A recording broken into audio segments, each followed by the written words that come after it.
Cien años de soledad, página 32, audio número 12.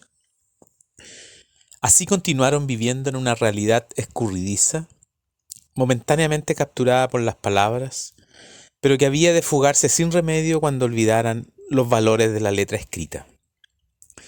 En la entrada del camino de la ciénaga se había puesto un anuncio que decía Macondo, y otro más grande en la calle central que decía Dios existe. En todas las casas se habían escrito claves para memorizar los objetos y los sentimientos.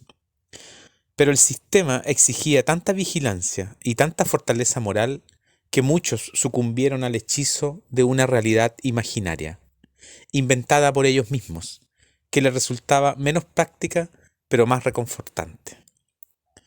Pilar Ternera fue quien más contribuyó a popularizar esa mistificación, cuando concibió el artificio de leer el pasado en las barajas como antes había leído el futuro.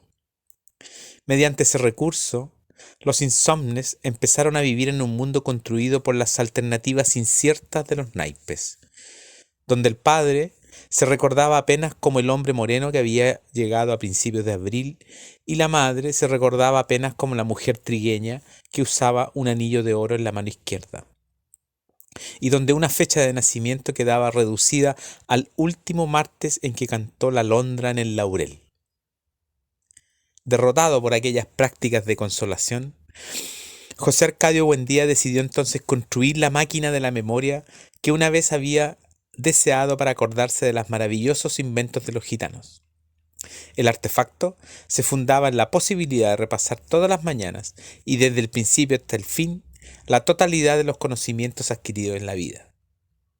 Lo imaginaba como un diccionario giratorio que un individuo situado en el eje pudiera operar mediante una manivela, de modo que en pocas horas pasaran frente a sus ojos las nociones más necesarias para vivir. Había logrado escribir cerca de 14.000 fichas cuando apareció por el camino de la ciénaga un anciano estrafalario con la campanita triste de los durmientes, cargando una maleta ventruda amarrada con cuerdas y un carrito cubierto de trapos negros. Fue directamente a la casa de José Arcadio Buendía.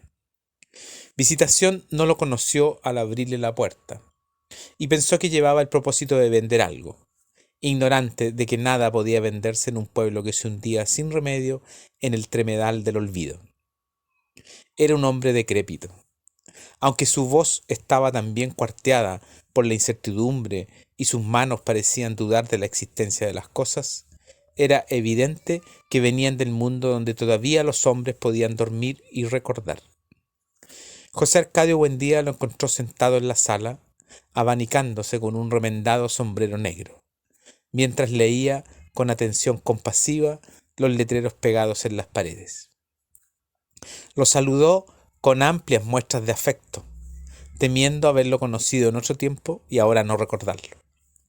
Pero el visitante advirtió su falsedad. Se sintió olvidado, no con el olvido remediable del corazón, sino con otro olvido más cruel e irrevocable que él conocía muy bien, porque era el olvido de la muerte. Entonces comprendió. Abrió la maleta atiborrada de objetos indescifrables y de entre ellos sacó un maletín con muchos frascos. Le dio a beber a José Arcadio Buendía una sustancia de color apacible y la luz se hizo en su memoria. Los ojos se le humedecieron de llanto antes de verse a sí mismo en una sala absurda donde los objetos estaban marcados y antes de avergonzarse de las solemnes tonterías escritas en las paredes y aún antes de reconocer al recién llegado en un deslumbrante resplandor de alegría. Era Melquiades. Mientras Macondo celebraba la reconquista de los recuerdos, José Arcadio Buendía y Melquiades le sacudieron el polvo a su vieja amistad. El gitano iba dispuesto a quedarse en el pueblo. Había estado en la muerte, en efecto, pero había regresado porque no pudo soportar la soledad. Repudiado por su tribu, desprovisto de toda facultad sobrenatural como castigo por su fidelidad a la vida, decidió refugiarse en aquel rincón del mundo todavía no descubierto por la muerte, dedicada a la explotación de un laboratorio de daguerrotipia. José Arcadio Buendía no había oído hablar nunca de ese invento, pero cuando se vio a sí mismo y a toda su familia plasmada en una edad eterna sobre una lámina de metal tornasol, se quedó mudo de estupor.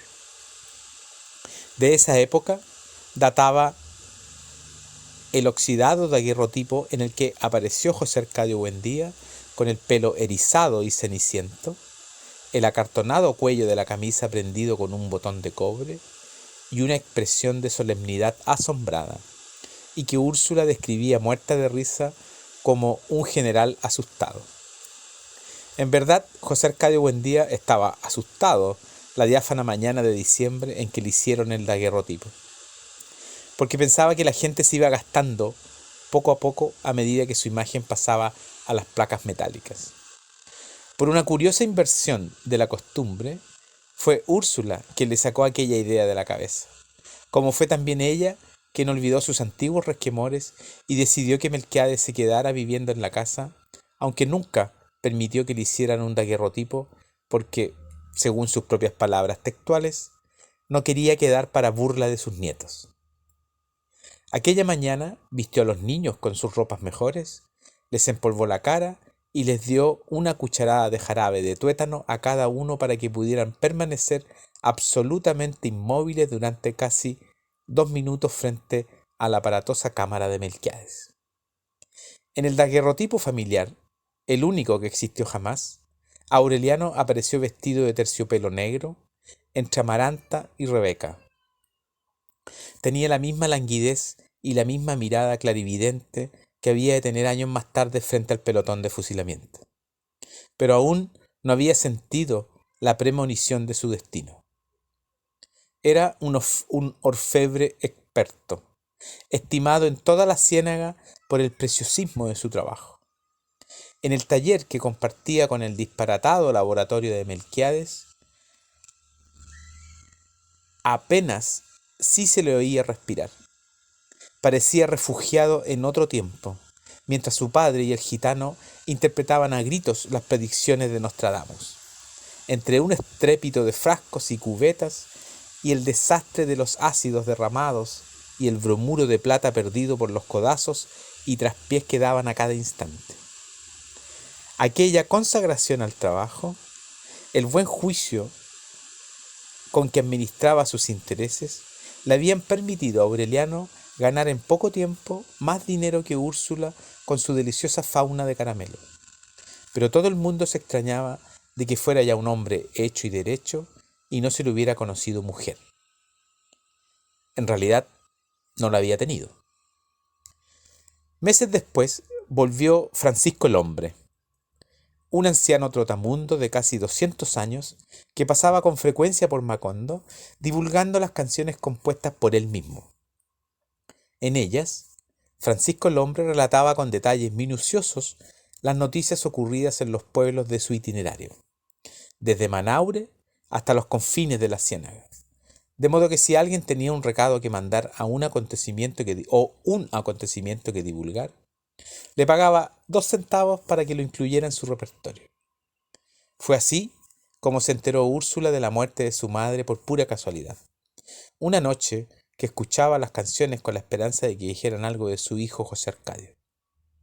Francisco el Hombre, así llamado porque derrotó al diablo en un duelo de improvisación de cantos, y cuyo verdadero nombre no conoció nadie, desapareció de Macondo durante la peste del insomnio, y una noche reapareció sin ningún anuncio en la tienda de Catarino. Todo el pueblo fue a escucharlo para saber qué había pasado en el mundo. En esa ocasión llegaron con él una mujer tan gorda que 4 indios tenían que llevarla cargada en un mecedor, y una mulata adolescente de aspecto desamparado que la protegía del sol con un paraguas. Aureliano fue esa noche a la tienda de Catarino. Encontró a Francisco el Hombre, como un camaleón monolítico, sentado en medio de un círculo de curiosas. Cantaba las noticias con su vieja voz descordada, acompañándose con el mismo acordeón arcaico que le regaló Sir Walter Raleigh en la Guayana, mientras llevaba el compás con sus grandes pies caminadores agrietados por el salitre. Frente a una puerta del fondo por donde entraban y salían algunos hombres, estaba sentada y se abanicaba en silencio la matrona del mecedor. Catarino, con una rosa de fieltro en la oreja, vendía a la concurrencia tazones de guarapo fermentado, y aprovechaba la ocasión para acercarse a los hombres y ponerles la mano donde no debía. Hacia la medianoche el calor era tan insoportable. Aureliano escuchó las noticias hasta el final sin encontrar ninguna que le interesara a su familia. Se disponía a regresar a casa cuando la matrona le hizo una señal con la mano. «Entra tú también», le dijo. «Solo cuesta 20 centavos».